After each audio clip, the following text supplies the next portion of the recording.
Hello, my name is Molly Cooke, and I'm presenting my poster titled Paternal Linguistic Input to Children with Hearing Aids During the COVID-19 Pandemic. I'd like to quickly thank my co-authors and mentors, Drs. Wang, Davenport, and Houston. So most of us here know that there's considerable variability and delay in language outcomes for children who are deaf and hard of hearing. And our lab particularly focuses on identifying early predictors of spoken language development in these children, particularly ones who have cochlear implants and hearing aids. My specific interest is in maternal and paternal language input because we know that there's an established link between the quantity and quality of parental speech and language outcomes for all children, and that language input may be especially important for deaf and hard of hearing children. So from my own experience coding Lena data, which I'll talk about in a second, I know that fathers do contribute to the language environment, but that most literature focuses on mothers because of the social and historical context of mothers being primary caregivers. But the COVID-19 pandemic might throw a wrench in that dynamic a little bit. So this study that I've cited here, which is actually a socioeconomic analysis, predicted that men would be more resilient towards the pandemic, while women would experience more stress related to it. And as this applies to mothers and fathers, they predicted that there would be a temporary upward shift in the amount of childcare and child-rearing responsibilities taken on by working fathers. Which leads me to my research question. I wanted to know, how are the differences in maternal and paternal language input, how would those be impacted by the COVID-19 pandemic?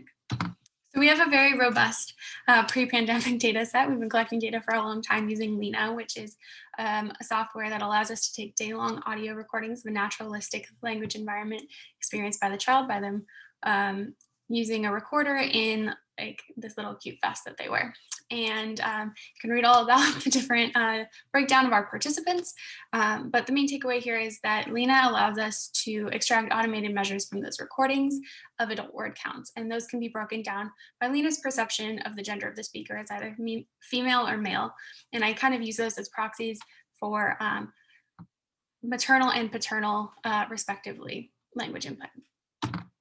So this is what the data looked like before the pandemic. As you can see across different hearing statuses, female adult word count made up a large proportion of the language environment, but male adult word count was still there. Now, looking at what we can figure out about what's happening during the COVID-19 pandemic, I just sort of used data that we were collecting already from 4 families of children with hearing aids. We ended up collecting 16 recordings total, so 4 per participant family, 6 from before the pandemic started and 10 after. All were in mother-father families with both parents working, and all had similar education and income levels. Looking at adult word count, we can see that across participants, adult word count fell during the pandemic. On the left, there's a line plot by participant of how this figure performed over time. I didn't have enough room on my poster to fit this, but these fluctuations you'll see in all of the different domains. And I predict that that's due to variations in restrictions on how much parents could leave the home during the pandemic in our area. That's an area for further research. When we look at female adult word count, or what I'm using as a measure of maternal speech, we also see a decrease, which makes sense because female adult word count made up the large proportion of total adult word count before the pandemic.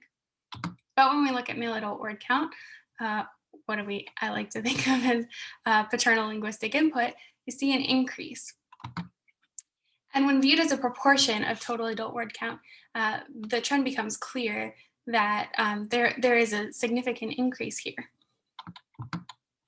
So overall, we see that AWC is trending down, and that's probably due to a decrease in maternal linguistic input, but that male adult word count is trending up, and the proportion that male adult word count comprises within the total adult word count is up across families. So we are seeing an upward shift in men's participation in childcare as far as language input is concerned.